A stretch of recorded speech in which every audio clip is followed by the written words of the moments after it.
Gimana jadinya kalau kalian terjebak di tempat asing dan bingung harus mencari bantuan pada siapa? Lalu apakah kalian bersedia menumpang pada orang asing yang memberikan bantuan jika ada? Ya, hal tersebut dirasakan oleh pemuda yang ada di film pendek ini. Film pendek dengan judul All the Way for Love yang dirilis pada tahun 2011 yang lalu akan menceritakan kisah singkatnya terjebak di dataran Afrika. Namanya adalah Simon, seorang mahasiswa baru aja lulus yang ingin menyusul dan mendatangi kekasihnya di Mozambik. Kekasihnya bekerja menjadi seorang dokter di sana. Tingkat HIV dan AIDS yang tinggi di Afrika membuat kekasih Simon yang bernama Jennifer memutuskan untuk membantu menangani para penderitanya. Hal itu ia lakukan atas dasar cinta. Ya, cinta dan rasa peduli terhadap sesama manusia. Sama seperti yang dilakukan Simon. Dia rela menyeberangi benua hanya untuk mendatangi kekasihnya dan bekerja bersama. Namun tentu saja perjalanannya tidaklah mudah. Kendala bahasa dan transportasi menjadi salah satu kendala yang ia hadapi. Sore itu dia sudah sampai di Afrika, namun ia terjebak di Malawi karena tidak bisa menemukan sinyal dan transportasi. Saking susahnya, dia bahkan sampai harus menyewa telepon genggam milik anak-anak di sekitar.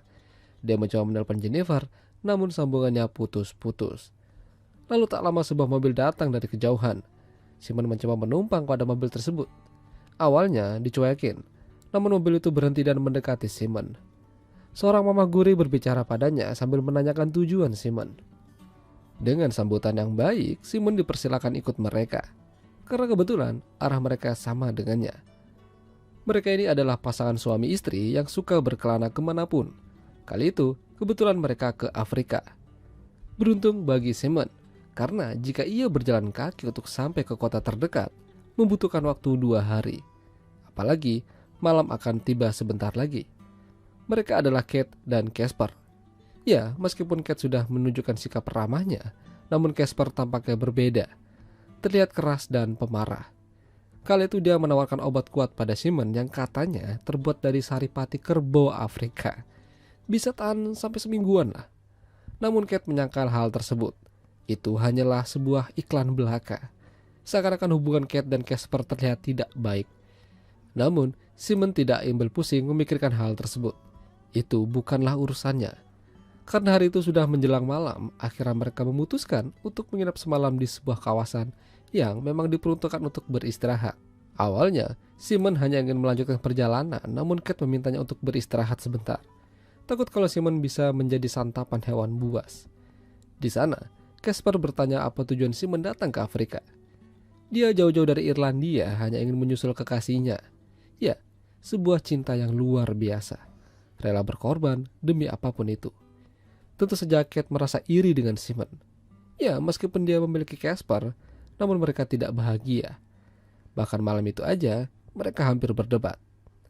Simon yang berada di tengah-tengah mereka merasa tidak enak. Lalu dia izin untuk pergi beristirahat. Namun saat akan tidur, Simon mendengar suara ribut-ribut dari Kate dan Casper.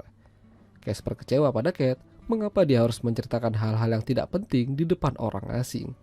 Itu adalah bentuk kekesalan Kate padanya. Hubungan mereka sudah tidak sehat lagi. Casper yang naik darah lantas melepaskan tamparan pada Kate. Tentu saja dia menyesal. Peristiwa itu membuat Simon semakin tidak enak untuk menumpang dengan mereka. Simon pergi sikat gigi di depan WC, tapi dia mendengar suara tangisan. Beruntung, itu bukanlah suara kuntilanak, melainkan Kate yang sedang menangis. Simon lantas mempertanyakan hubungan Kate pada Casper. Mengapa dia masih bertahan kalau keadaannya sudah tidak memungkinkan? Kate sebenarnya masih mencintainya. Hanya aja Casper bandel dan menjengkelkan. Simon berusaha membuat Kate tenang. Entah setan apa yang merasukinya, tangannya mencoba menjelajah daerah terlarang. Kate langsung berdiri karena merasa tidak nyaman. Dia melihat keluar dan sekitar. Setelah dirasa aman, dia lalu unboxing hingga membuat Simon jadi setan beneran. Iya, kalian tahu aja kan ya maksudnya. Ujung-ujungnya terjadilah permantapan. Mungkin Kate sudah lama tidak merasakan hal itu. Setelah selesai, kini Simon harus berlagak pura-pura gak tahu di depan Casper. Bisa bahaya kalau dia curiga. Kejadian itu bahkan membuat Simon sampai bermimpi bertemu dengan Kate di sebuah pantai. Namun tiba-tiba Casper datang sambil melepaskan tembakan ke arah Kate. Entah apa maksud dari mimpi tersebut. Yang jelas, pagi harinya Simon langsung disuruh masuk oleh Casper ke ke dalam mobilnya. Simon awalnya tidak ingin menumpang lagi, tapi Casper memaksa. Anehnya, di mobil tidak ada Kate. Kemana dia? Apa yang terjadi dengannya? Simon bertanya di mana Kate pada Casper. Casper hanya menjawab kalau Kate tidak mau ikut dan masih tidur. Tentu saja pernyataan itu membuatnya sedikit curiga. Jangan-jangan Kate sudah dihabisi oleh Casper sama seperti yang ada di mimpinya. Mereka akhirnya melanjutkan perjalanan tanpa Kate. Dan sampailah mereka di kota terdekat. Sebelum berpisah, Casper hanya ingin mengatakan kalau dia iri pada Simon. Dia dan kekasihnya masih saling mencintai dan tentu saja masih bersih. Lantas, apa maksudnya? Ya, Casper mengatakan kalau dirinya terkena HIV dan sudah menularkan pada Kate. Dengan kata lain, Simon juga ikut terkena. Karena malam itu, mereka saling cocok tanam. Seketika raut wajah Simon berubah. Mungkin dalam benaknya, apa yang ia lakukan semalam adalah tindakan yang paling bodoh. Dia tidak lagi bersih seperti apa yang dikatakan Casper. Entah apa yang harus ia lakukan kini. Apa yang harus ia katakan pada Jennifer? Menurut kalian, apa pesan moral dari film pendek ini? Itulah tadi alur cerita film pendek All the Way for Love. Jika kalian suka dengan video ini, jangan lupa untuk tinggalkan like dan sampai jumpa.